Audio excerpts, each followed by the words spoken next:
ग्रेसिम या किसी भी अन्य स्थानीय उद्योग में ले ऑफ नहीं लगना चाहिए। इसको भाजपा किसी भी स्थिति में बर्दाश्त नहीं करेगी। यह बात पूर्व विधायक दिलीप सिंह शेखावत ने इलेक्ट्रॉनिक मीडिया के समक्ष कही। श्री शेखावत ने स्पष्ट रूप से कहा कि देश में कृत्रिम फाइबर बनाने के उद्योग बिरला समूह के हैं। उनकी जानकारी के अनुसार वहां पर भी अभी ले ऑफ नहीं है। विलायत स्थित ग्रेसिम की ही इकाई है। 1000 टन कृत्रिम फाइबर का उत्पादन प्रतिदिन किया जा रहा है। जब विलायत में ले ऑफ नहीं लगा, फिर क्या कारण है ग्रेसिम के स्थानीय उद्योग में ले ऑफ देने की स्थिति पैदा हो गई है। इस दौरान श्री शेखावत ने विधायक दिलीप सिंह गुर्जर पर भी कई आरोप मढ़े।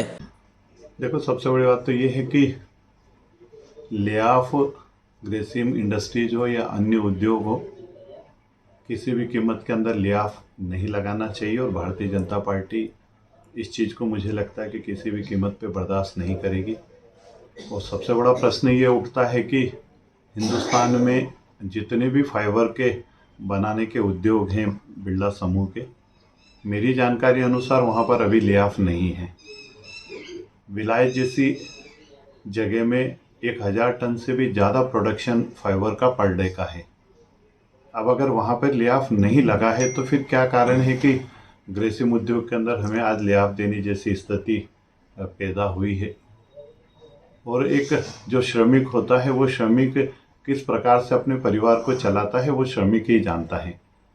और इसलिए अगर ले ऑफ लगता है तो उसके पूरे एक साल भर का बजट, पूरा का पूरा बजट, चाहे वो पढ़ाई लिखाई का बच्चों का बजट हो, शादी ब्याह का बजट हो या अन्य अपने जो पारिवारिक कार्यक्रम है, उन कार्यक्रमों में सारे कार्यक्रम ही ले ऑफ के कारण प्रभावित होते हैं। दूसरा एक चीज़ और भी है जो मैंने कल मैनेजमेंट के लोगों से भी बात करी। मेरे पास में ऑक्सिलरी में मेरे साथ में काम करते हैं मुकेश जी सोनी, जो सोनी समाज के अध्यक्ष भी थे। उनका कल फ़ोन आया था। मैंने कल के सुरेश जी और सिंह साहब और उनके फाइनेंस के जो जैन साहब हेड है, उन सबसे बात करी। और मैंने उन्होंने कहा कि ले ऑफ का दुष्परिणाम क्या होगा ये सुनो आप। मैंने कहा कि अभी जो सोसाइटी का लोन है उसकी लिमिट हो गई है शायद मेरी जानकारी अनुसार 2.5 लाख रुपये, और 7,000 रुपये महीने की उसकी किस्त होती है। जो जनरल लोन लेते हैं जो 15,000 20,000 श्रमिकों को मिलता है, उसकी किस्त होती है 2-3 हज़ार रुपये। इस प्रकार से अगर किसी श्रमिक ने अपने पारिवारिक कामों के लिए लोन लिया है तो 10,000 रुपये महीने की उसकी किस्तें रहती। और अगर ले ऑफ लगेगा तो 10,000 रुपये तो वो कटेंगे, प्लस उसके परिवार का शिक्षण का, अन्य जो अपना खाने पीने का, ये सारी चीज़ें तो किस प्रकार से श्रमिक करेगा। और इसलिए अगर कहीं प्रोडक्शन, क्योंकि एक बिरला पूरा समूह है जिसका पूरे विश्व के अंदर फाइबर के उत्पादन में आज मोनोपोली बिजनेस है, तो मेरा तो कहना यह है कि सीधे सीधे आप यहाँ ले ऑफ देने की बजाय आज विलायत में अगर 1200 टन है या हरियर या अन्य कहीं पर है तो वहाँ के प्रोडक्शन को थोड़ा कम बना के और यहाँ से हमारे उत्पादन को हम बाजार में किस प्रकार से बेच सकें, ये हमको रणनीति बनानी पड़ेगी। रही बात, जैसे मेरे मित्र प्रवेश जी ने पूछा कि कांग्रेस के मित्रों ने जाके और कलेक्टर साहब को ज्ञापन दिया और उन्होंने ले ऑफ का कहा। मैं कांग्रेस के मित्रों के उस वक्तव्य पर या उनकी गतिविधियों पर नहीं जाना चाहूँगा, लेकिन इतना जरूर कहूँगा कि केवल ज्ञापन देने से कुछ नहीं होगा। आपको जनता ने चुना, 5 साल के लिए आप इस क्षेत्र के माननीय विधायक बने, और मुझे जो लग रहा है कि केवल आप अपनी ज़िंदगी में आपने केवल सस्ती लोकप्रियता हासिल करी और उसके अनेक उदाहरण है कि माला बाद में पहनूंगा, भारत कांग्रेस पहले चलाऊंगा। 2018 का चुनाव जीतने के बाद 2019 का समझौता हुआ था, और उस समझौते में अगर आप मीडिया के बंधुओं की वीडियो क्लिपिंग उठा के देखोगे तो आपने कितना लंबा चौड़ा भाषण दिया था कि हम 10,000 ने 15,000 ने इतने हज़ार रुपये समझौते के अंदर, इससे कम किसी भी कीमत में नहीं लेंगे। लेकिन समझौता क्या हुआ वो मुझे बहुत अच्छी तरीके से पता है। आप लोगों ने कहा कि एक वोट वीआरएस को चोट होगा, लेकिन वीआरएस लगा, बहुत ताकत के साथ लगा। और आप ही जब माननीय विधायक थे जब ही ये वीआरएस लगा है। वर्तमान में कोरोना के आड़ में 2,500 श्रमिकों को निकाल दिया, और आपने केवल छोटा मोटा अपना वक्तव्य देके या ज़्यादा से ज़्यादा एक बहुत बड़ा बहाना आपके रहता। मैं लोकतंत्र के सबसे बड़े मंदिर की में विधानसभा में किसी के प्रश्न को उठाने के लिए मैं किसी भी तरीके से उस पर कोई टिप्पणी नहीं करूँगा, लेकिन विधानसभा में प्रश्न उठाना बहुत अच्छी बात है। लेकिन विधानसभा में प्रश्न उठाकर उसको रिजल्ट ओरिएंटेड करना, उस पर किसी प्रकार का रिजल्ट लाना, ये जिम्मेदारी भी हमारे वर्तमान के विधायक के ऊपर है।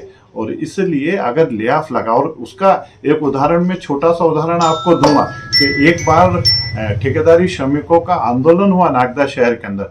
भारतीय जनता पार्टी की मध्य प्रदेश में सरकार थी, उस वक्त जनता के आशीर्वाद से मैं विधायक था, माननीय जितेंद्र गहलोत जी विधायक थे, पूर्व विधायक माननीय लाल सिंह जी राणावत जी थे, हमारी बहन शोभा यादव नगर पालिका के अध्यक्ष थी, भारतीय जनता पार्टी के मंडल के अध्यक्ष, भारतीय जनता पार्टी के जिले के पदाधिकारी, ऐसे कई वरिष्ठ नेता 10 घंटे तक लगातार ग्रेसिम गेट पे भरी गर्मी के अंदर दोपहरी के अंदर धरने पे बैठे रहे और आखिरी में 5 बजे मैनेजमेंट को मजबूर होकर ठेकेदारी श्रमिकों से चर्चा करनी पड़ी, उसका हल निकला और उसमें भी हमने शर्त ये रखी कि किसी भी कीमत पे किसी भी ठेकेदारी श्रमिक का किसी प्रकार की कोई कानूनी कार्रवाई उन पे नहीं होगी। इस प्रकार के 2-3 आंदोलन हुए जिसपे हम खुद गेट पे गए।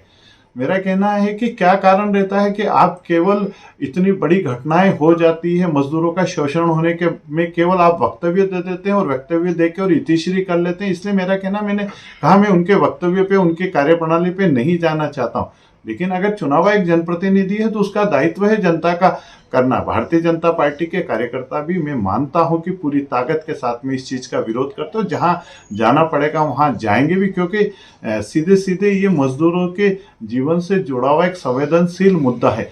और इसलिए मैंने कल सारे अधिकारियों से बात करी, मैंने कहा है मैं ट्रेड यूनियन के हमारे सामान्य नेताओं से भी बात करूंगा कि चूंकि वहाँ की एक वर्किंग टीम रहती है ट्रेड यूनियन के, और वो मैनेजमेंट से बात करके और किस प्रकार की भविष्य की रणनीति हो सकती है जिसमें हम यहाँ के श्रमिकों का एक संरक्षण कर सकें, और निश्चित रूप से भारतीय जनता पार्टी मजदूरों के साथ में खड़ी हुई है।